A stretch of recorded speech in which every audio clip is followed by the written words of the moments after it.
Welcome back. My name, as always, is Andy because my parents named me that. And you're listening to the Poor Pro's Almanac, and we're talking bees. Yeah, and what it seems like all bees all the time right now, because how many episodes are we in on this?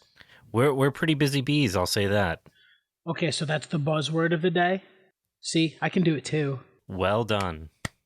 Yeah, more applause. That's a clap. Yeah, It's a that's slow beautiful. clap. I'll take it. It's a good slow clap. The slow claps are the best. There's a lot of thought in those.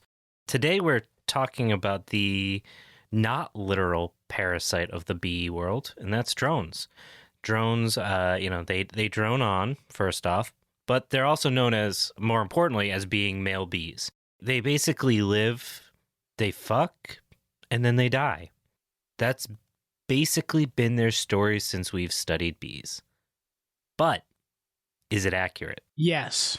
Hopefully, if I'm someday fortunate enough to move up the karmic scale or whatever it's called, pyramid?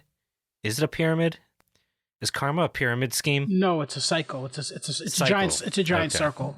Okay. It just eternal return, buddy. So if I can cycle my way into being a drone, that'd be well appreciated. Yeah, I just got this weird picture in my head of like, you die and you go to the pearly gates or whatever imagery you want to use, and there's just this being standing there with like one of the bingo machines with the ping pong balls in it, and he just pulls out. They just pull out a ball, and it's whatever animal you're going to be reincarnated next, and like you get drone, and you're just like yes. Everyone's jealous of that guy. Anyways, let's get into drones. Okay, I'm feeling the energy. Let's do it. Let's do it. Like drones do. Like drones do. Mindless.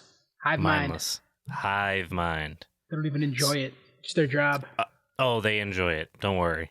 They're doing it. It's okay. At this point, I really am in drone mode. I just want to get through the rest of this episode. Maybe I can like channel the hive mind and just like get this done, because I feel like we've just been droning on about bees. You know who else has been droning on, Elliot? You're going to do it, aren't you? Raytheon. Yeah, I knew. I walked right into that. Yeah, you did. Just like those poor Afghani kids. Oh, God. I'm sorry, everyone. Yeah, drones. We're talking about the other drones, the bees. The traditional understanding of drones is that they exist basically because the queen has to mate. You know, they don't do anything else. They eat, they don't harvest pollen, they don't protect the hive. They just basically hang out. So it sounds like they're like the bee equivalent of like a deadbeat dad. They're like a deadbeat dad.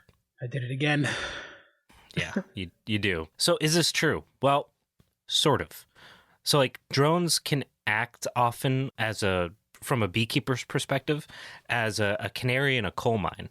So they can indicate a lot of problems going on within the hive before they get worse.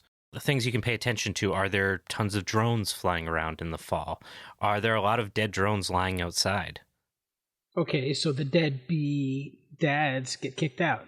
Yeah, to the left, as the kids say, right? Yeah, and every time you say that, it never ceases to amaze. Like you've never had or spoken to even your own kids. Like I try not to. They don't want me to, if it makes you feel better. I guess that's kind of true. They really do like hanging out with their mom. Yeah. The point is, like, as we watch these drones, we can pick up a lot of things before we even get into a hive. And as we'll talk about later on, we really don't want to go in hives, like, almost at all. So if you're seeing them outside in August or September, that's not a good sign. It means the hive is kicking them out to save their food stores. Ultimately, what they're doing is they're preparing for, like, a famine. Your hive is probably going to collapse if you see this. Like, you're going to come in the spring, they're going to be gone. So paying attention to your drones in this way means you're not going to have to crack open your hive and see what's going on, which obviously is a bad thing. Like any home, ripping off the roof is not going to be a good thing for it, right? So the fewer times we have to do that for our bees, the better for their overall health.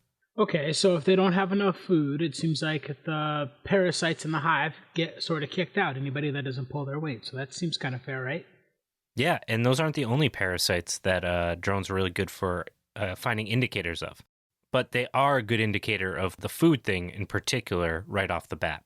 Okay, so do they get rid of all of the drones or some of them? How do they choose which ones go, which ones stay? They still serve some purpose in the hive, hence why it's a bad thing to see them getting kicked out. Otherwise, I would say every fall you see all of the drones get kicked out, right? But that's not the case. While there are no free rides in nature, drones do seem to get a pretty good, end of the deal here. In that case, understanding that, we shouldn't be surprised that the science is just starting to figure out that maybe the drones are doing more than just like loafing around and eating, right? So first, before we even get into like more of the drone stuff, like what they do, have you ever actually looked at a drone before, Elliot? Okay, so I was under the impression that every bee that I've ever seen was probably a drone, but that doesn't sound like it's the case. Yeah, if you've been in a hive, like as somebody like watching another person go into a hive, you've never worked with bees. Your first instinct is to think that there's like, if the queens are bigger, that like for some reason this hive has like a ton of queens because they're bigger, fluffier bees. Now in the winter, the benefit of having bigger, fluffier bees is that they're really good at helping keep those hives warm, right? What they do is they'll basically try to provide something of a blanket over the hive, and that's, obviously a good thing when you live in a cold climate. So by kicking the drones out, or most of the drones out early, it's kind of a risky decision, right? And the severity of the winter will really decide whether or not that's like going to be fatal for the hive. And, surprise, usually is. They aren't just useful for the understanding hive health from this perspective, but also their main focus, and the thing we talked about when we were talking about queens, genetic diversity. And, I don't think this really gets talked about enough outside of people who actually go and rear queens. Okay, yeah, and I don't think that's something I've ever overheard in conversation at my local watering hole, bar, place where I get apps. I don't hear people talking about bees ever. You're the only one. Two bees walk into a bar. Really? I'll make it quick. I want to say no. Come on, be nice. Be nice. Oh my God. Tell me about the genetic diversity. Okay, so for folks who don't know, your worker bees, those ladies you got with your bee package, not biologically related to the queen, at least probably not most of them. The worker bees, well, they're probably related, just not closely related. The worker bees born to the queen are obviously related to her, but since they can't produce, they don't really do anything for, like, diversity. It's only the drones born to the queen which carry her genetic code. And just like any other species, you have weak queens, then the genetics can get passed down, and they're likely to be less good for the future of the species, right? If you've got a good queen, well, then it's really important to try to make sure her drones survive, right? Because that's how those genetics get passed on. She's not birthing out new queens. She's going to rely on those drones, for the most part, to go and successfully mate with other queens, right? Right. I follow a little bit. Does this really matter for like the average beekeeper or anybody who's just getting into beekeeping? Because I feel like 99% of beekeepers don't raise their own queens, and they typically buy queens from like, the bee factories or wherever the hell people get them from. Like the queens have already been impregnated when they get them. Yeah, that's a fair point. And your queen you get with a package is always already mated. Ideally, though, we'd like to see a future where we aren't relying on bees from far-off states for new colonies, but ones that have been locally adapted to the climatic conditions and floral species of a region. Again, we're thinking about how to make these bees better equipped for their environment, right? And that's how you build that more resilient beekeeping. Yeah, so I'm just going to parrot the same thing that we've been saying constantly, time in and time out, but basically we need to take a more holistic, local approach to beekeeping, like damn near everything else. Yeah, I don't think anyone is under the impression that honeybees will be like naturalized really in many parts of the country, even if they do become naturalized in some places. Despite swarms every year, those hives don't often last very long out in the wild. And maybe there is a case to be made that keeping them this week actually helps protect ecosystems in some ways from, having to compete more with native pollinators. But it does raise a lot of questions, and that's probably a conversation for another day. Yeah, Sundays. They're for the buzzy boys, specifically. I know, sorry, it was terrible. I wanted to say it. You're spending too much time with me, buddy. It's okay. I accept you as you are. I don't. We should get divorced. Wow. That's rude. Anyways. I've already given $1 to every lawyer in the state, fucker. Is that where our Patreon money's been going? Let's keep going. So what's interesting about drones is that they do not carry biological information from their father, just their grandfather. They come from unfertilized eggs and are genetically identical to the queen who laid them. Okay, so they're like weird generation separated identical twins? Yeah, kind of. They're like identical twins. Oh, Sorry. damn Even for me, that was bad. What this also means is that if we're breeding queens in specific centralized ways, there just isn't a lot of genetic diversity getting passed around. And this is an issue that breeders are starting to run into. Okay, so I'd imagine this also means even like outside of breeders, that if all of our bees are coming from a couple of dozen genetic pools, even when folks are trying to keep their own hives local, the selections made by a handful of companies where all the bees come from has a limited like diversity pool available, right? Yeah, exactly. And obviously that's a problem and is probably a part of why our hives are so unhealthy. A queen might mate with up to 20 drones, but these drones are all likely from the same handful of genetics. Again, if we think about how people are breeding bees and queens.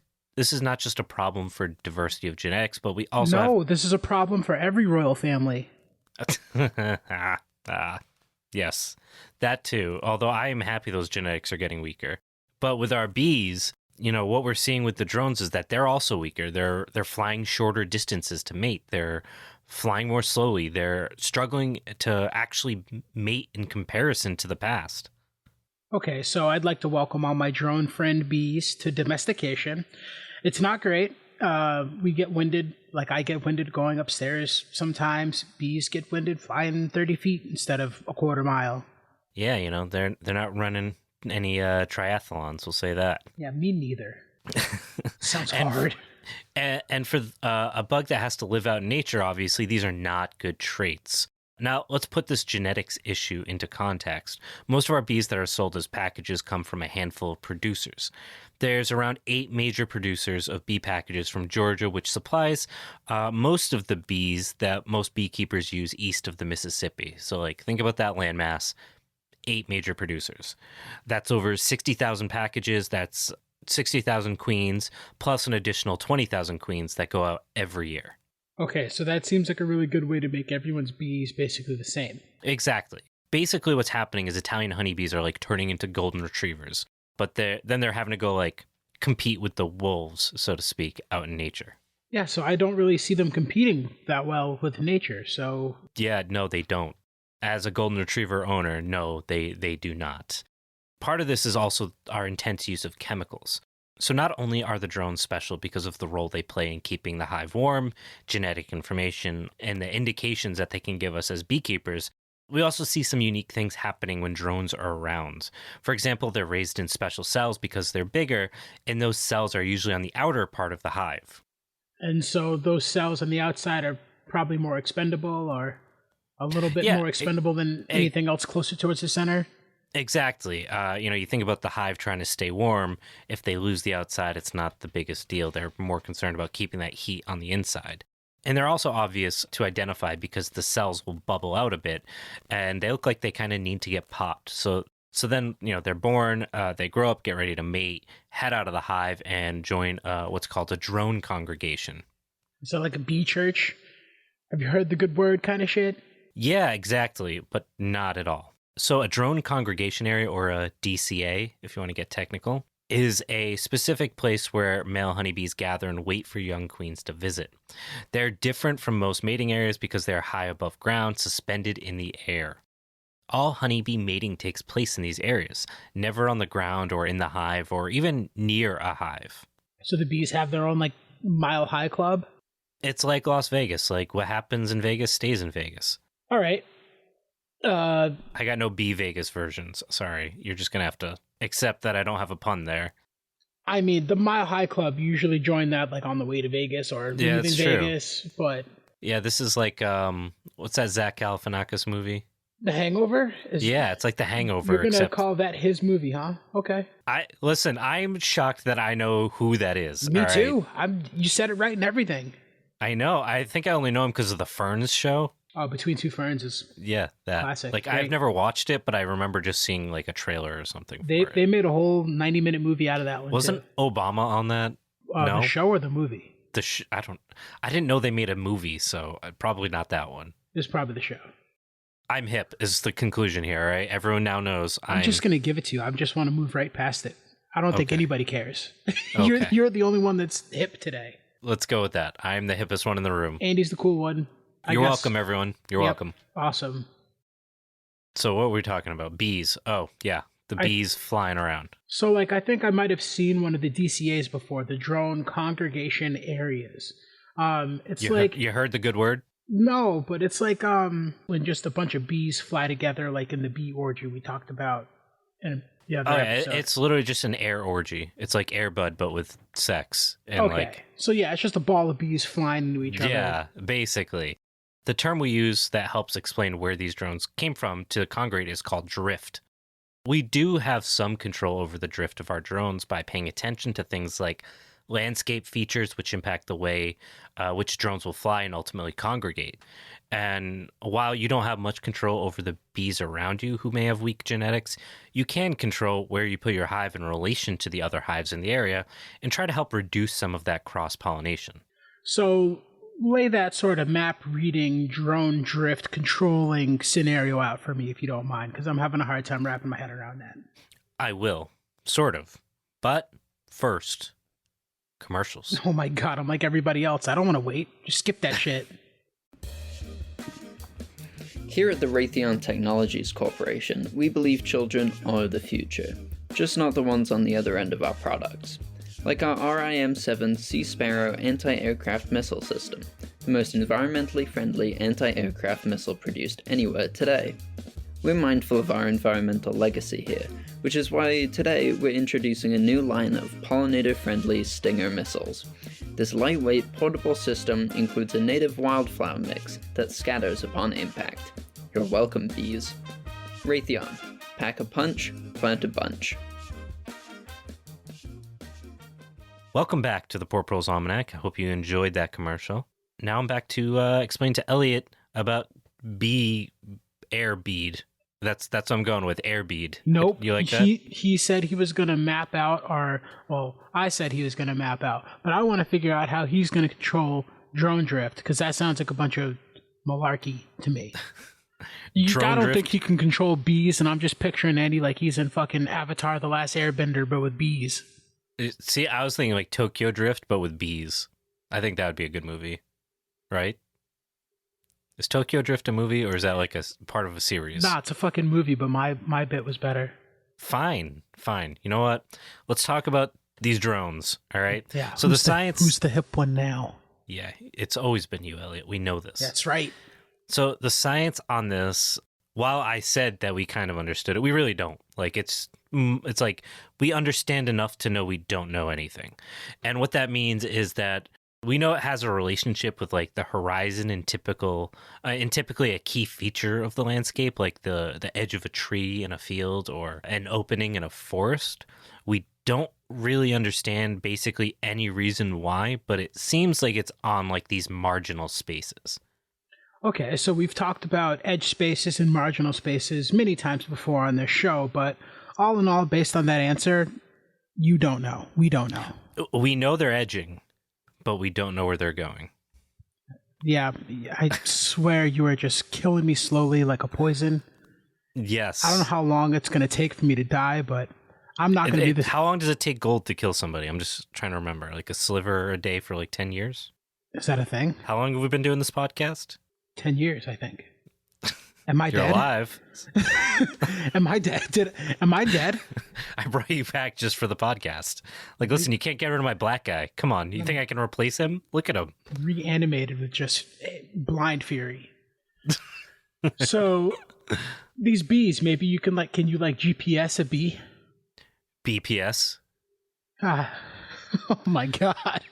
All right. So, really, though, we've talked about like the problems we've got with drones. We talked a little bit about that they do offer us some really interesting abilities to know what's going on in the hive. They're also really helpful when we break open a hive and for controlling issues like, for example, varroa mites.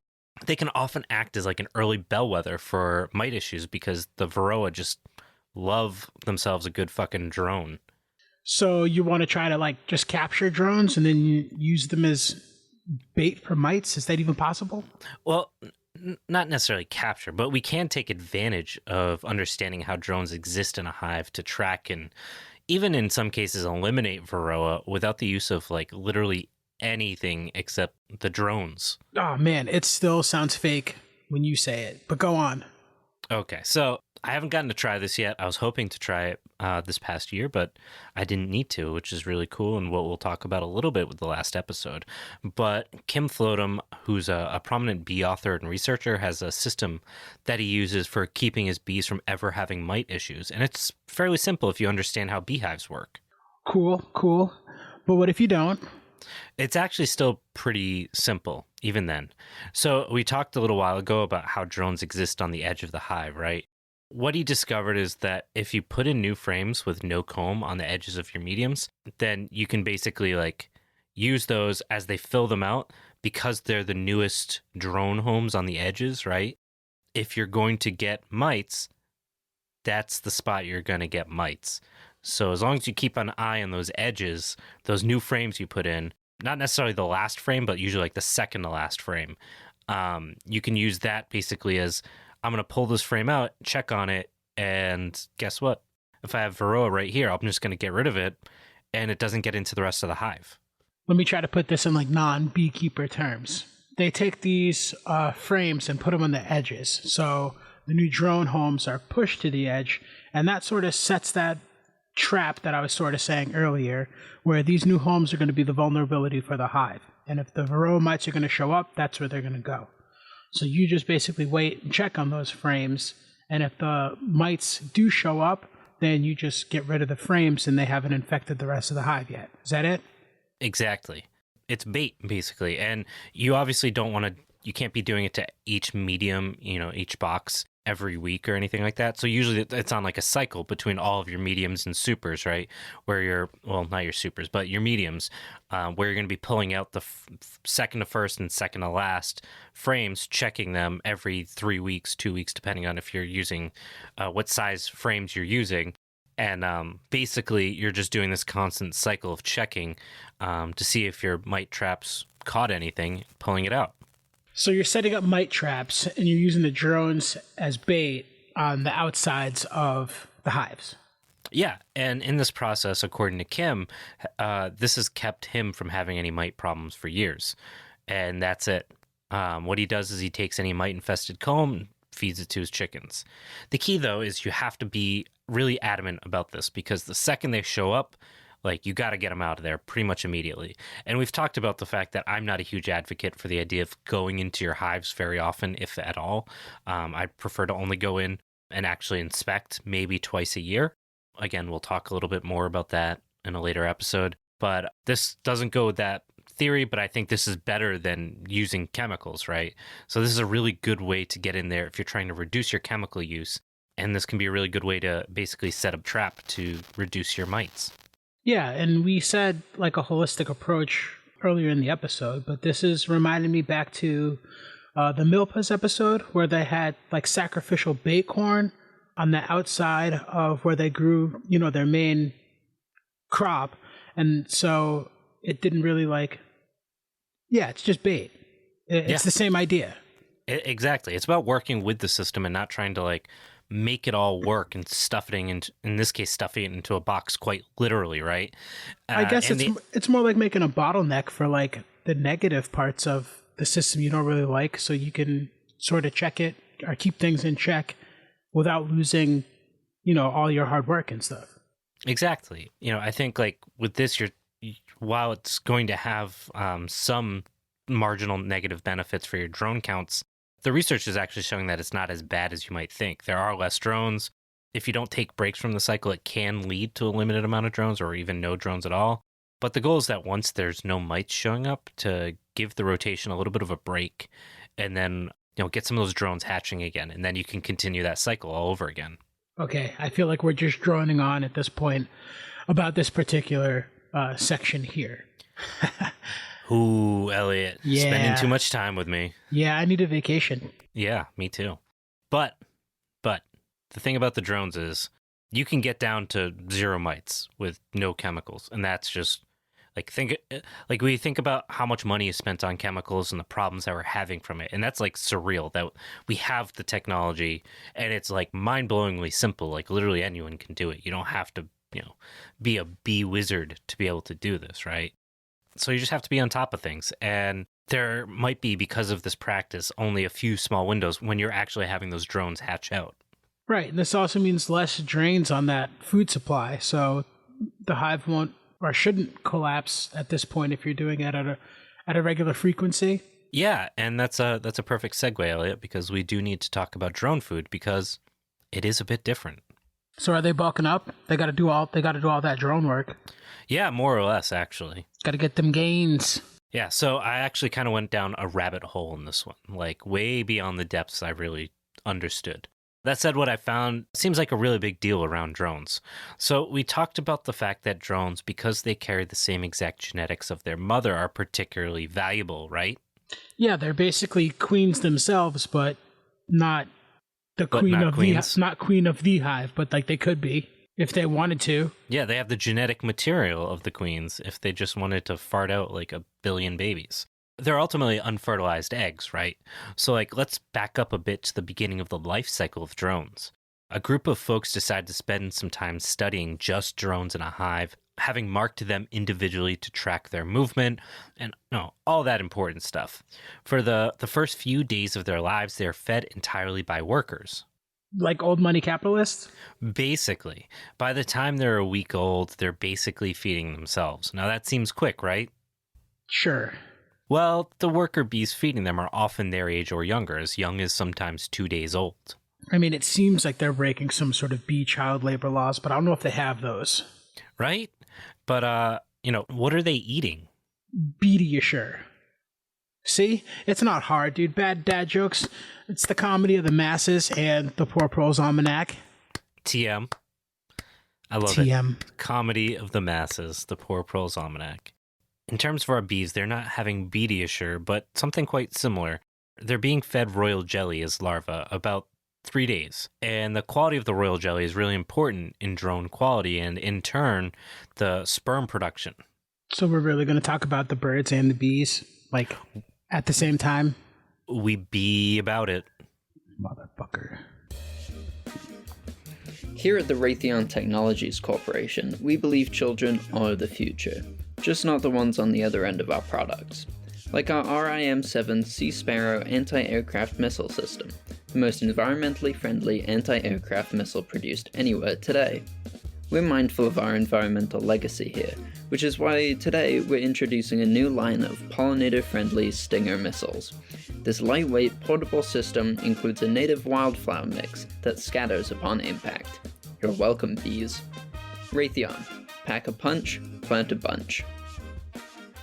All right, we're back. I think Elliot had a stroke, but he seems to be recovering, so we're gonna move forward. I'm scratching my head over. You got this. I'm scratching my head over here. What is royal jelly, and can I put it on toast? Yeah, we can be royals. I think that song's too old now for that joke. It's got to be 20 years old now. Which is makes it me really? No, I have no idea. No, we can be royals. I feel like that was in college, so Lord? I don't know.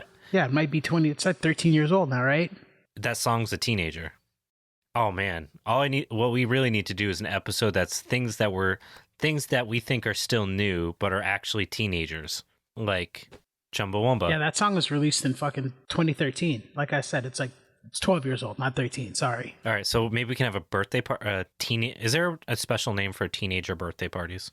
Like your first teenager birthday? There should be, right? That seems like a big deal.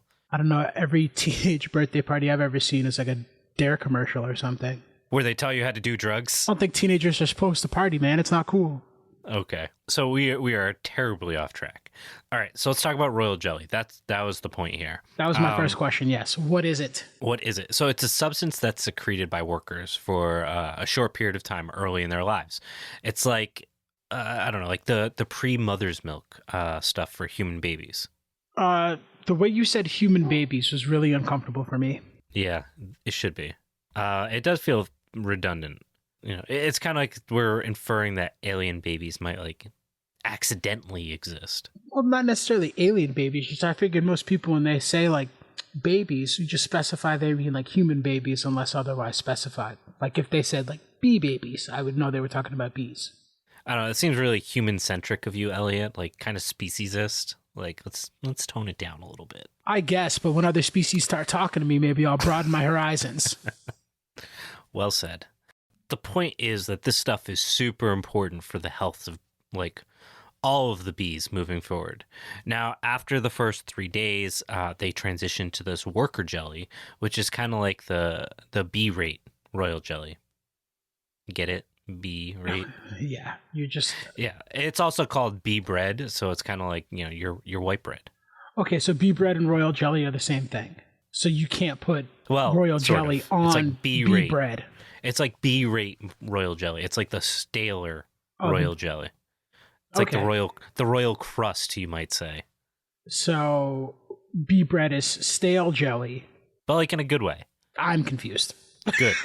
So we've got our royal jelly for everyone for a short period of time. Then everyone but the queen switches to worker jelly. But here's where new findings in the past year or two have discovered some really, I guess you could call it important stuff that probably won't come to much of a surprise to our audience. Oh, here we go. All our smart people listening out there. Yeah. So we're all familiar with our favorite chemicals, the neonicotinoids, right? Pesticides. Previous research inferred that royal jelly remains pesticide-free during colony-level exposure, and that chemical residues are buffered by the nurse bees. So the nurse bees, not leaving the colony yet, they were buffered from direct exposure to the pesticides. So at least, the stuff that they were feeding the babies was, for all intents and purposes, sterile because they've never been outside the hive. Exactly. But surprise, turns out that's not true. The impacts of pesticides are there, just more subtle. Researchers found that it manifests in quality and quantity of the royal jelly produced by the nurse bees. They found differences in the compositions of royal jelly synthesized by nurse bees from multi-pesticide exposed colonies, including significant reductions of key nutrients. Okay, so we're not the only ones eating empty calories here. Welcome to the rest of the U.S. civilization, bees. Wait till you get your first tax bill, because all the chemicals leached out in the water with you secreting stuff from your little glands to feed to your babies, it happens to us too. Yeah, they're basically more human than corporations. So, the least they could do is pay taxes. That would actually make them more human than companies because corporations don't pay taxes. You got them there. I got them there. As though that's not enough. The quantity of royal jelly provision per queen was lower in the colonies exposed to pesticides, but this effect was colony dependent. Pesticide treatment had a greater impact on royal jelly nutritional composition than the weight of royal jelly provisioned per queen cell. Not only is this obviously bad stuff happening where we're getting less and lower quality, which, you would think might lead to cascading effects, there's also other research pointing out that worker bees and pesticide exposure colonies show reduction in, get ready for it, gland height and altered hypopharyngeal gland. I probably pronounced that wrong. We're going to call it HPG, physiology. Yeah, hypopharyngeal. I didn't think bees had throats, though, so I don't know what the hell that is. Yeah, it's the gland responsible for making royal and worker jelly. Got it. So our good friend, the HPG gland, is it HPG gland or HP? Yeah, we're just going to go with HP gland. So it's like HP, the computers, but not. So the HP gland of nurse bees, which are responsible for producing much of the protein found in these jellies, are smaller, weaker, and produce worse quality of jelly, as though, you didn't just listen to the rambling of bad things I just talked about, even though they've never been individually exposed to those pesticides since they've never left the hive. Okay, so the HP gland gets fucking shriveled up and isn't producing good jelly anymore. What's the impact on the bees that inferior jelly is being fed to? Also, inferior jelly is probably sounds like a good band name, I think. It could be. Or you think it should be an album? Yeah, maybe an album. I could see a nice follow-up. The follow-up with special artist Brad Pitt. I think it'd be a good one. Now, let's focus on the drones since, that's the whole point of this episode, right? So this inferior I'm jelly, going to trademark that. So trademark. this inferior jelly, TM, leads to smaller drones as evidenced in some studies, which shows some correlation between drone size and sperm volume and quality. So they're becoming infertile just like people would when you start messing with certain glands. It's almost like, hear me out. The things that are negatively impacting us are also negatively impacting all the other species being exposed to it. That doesn't make any sense. I'm going to need to see some more science on that. Provided by Marlboro, Dow, Monsanto, who else? The conglomerate that owns all of the things. Conglommo. Let's just go with Conglommo. Oh. For the audience members who don't know who Conglommo is, Elliot. I know what Rocco's Modern Life. It's the conglomerate corporation that ran the entire world because we live there now. And I'm really not sure if I'm Rocco or Filbert. I don't know. I'm definitely Heifer. Wait, I'm Heifer. You're Filbert. Holy shit, Matt, you're Rocco. He does have the accent. He has the accent and everything. You're Australian now. Congratulations. You're also vegetarian, so I don't know how you feel about that. He's silent. It's fine. What all of this means is that researchers have discovered the hive has realized this is happening. It's aware this is happening to its drones. So their solution has been to increase the amount of drones being produced with the expectation that fewer of them will be able to mate. This obviously also means more energy is going to producing things that don't provide anything for the hive, which ultimately leads to higher instances of swarming and hive failure and generally bad things because they're using more energy than they used to need. Okay, so generally I'm hearing short-term gain, long-term loss. Yeah, basically. So this isn't the only thing impacting drones, obviously, but it is a big one. We just talked about how all of the bees are impacted by pesticide exposure, and while worker bees are also impacted by pesticides personally, the environment in the hive can significantly delay development as well. Is this degenerative stuff? Does it make them fall apart, or does it just make them less fertile? So in this case, we're talking about plasticity. The research shows that the bees are physically developing differently because of the quality of the jelly. So in this one study done in 2021, they took a look at drone larvae and stuck them in queen cells and worker cells. So they were fed jelly just like they were queens and workers. Now, you would think that the worker jelly would make no impact since that's what they're also fed, and that being a queen means they'd get bigger and stronger from that royal jelly, right? Yeah, I understood some of those words, so I'm just going to say yes. So instead, they actually delayed their development in maturing their male body parts, and even in both cases had smaller sex organs. I just heard Alex Jones in my head, dude. They're turning the bees gay. Turning the bees gay. Buy my muscle milk. Science. Science is turning the frogs gay. Oh man, we talk about Alex Jones too much for a show that is not about Alex Jones. I mean, how can you not laugh at him? It's just so funny. I'm talking about the coffee beans was the best. Oh man, they're communists, but they're not communists. They do some good work. He's best coffee. Yeah, he was pitching communist coffee, trying to make it sound like it wasn't that. They're in communes, but it's not communist. Yeah, it was great. If you haven't seen that clip, go check it out. It's got to be still on the internet. So anyways, the whole point here is that this highlights that we don't actually know a whole lot about drones and the things that impact their biology. We're very much in the early stages of understanding this. And this is something that we've always kind of dismissed as drones don't matter. They go, they fuck, and they die. That's always been the narrative. And just in the last 5-10 years, that's starting to change really quickly.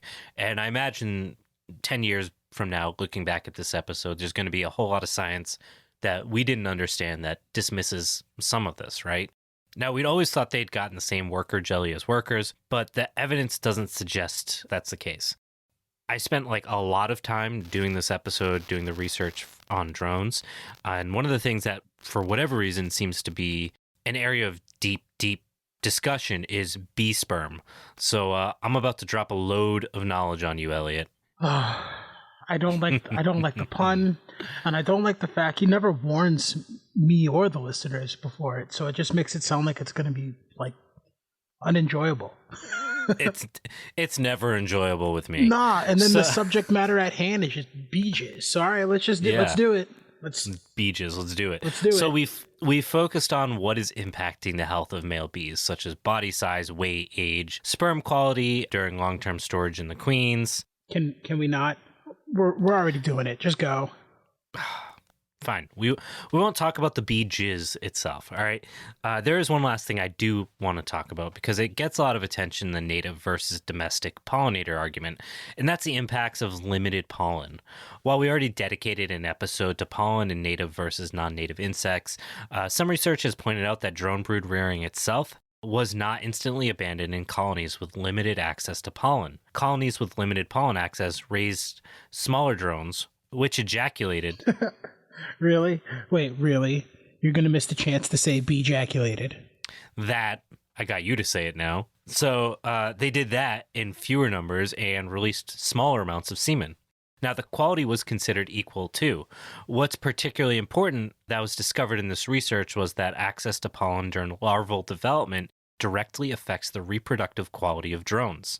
Okay, so it seems that the larval stage carries a lot of weight of the success of drones. So when they're in their little worm fucking stage, before they look like bees, they just look like little grubs getting fed royal jelly. They look like Alex Jones. Holy shit, they kind of do. They do. But that whole stage, that larval stage, seems to be really important for the overall success of the drones and the overall success for the genetics of the hive. And the whole species, right? Yeah. It all points to the fact that drones really are, like, as much as we just say they're just like these things flying around with like jizz, they are really the most important things impacting the future viability of honeybees. And, you know, I personally think they've gotten far too little attention, and there's just a lot of things stacked against them. Yeah, so he's like a bee men's rights advocate. I did not see that. For fucking deadbeat drone bee dads. That's how we started this episode. Yeah, we did.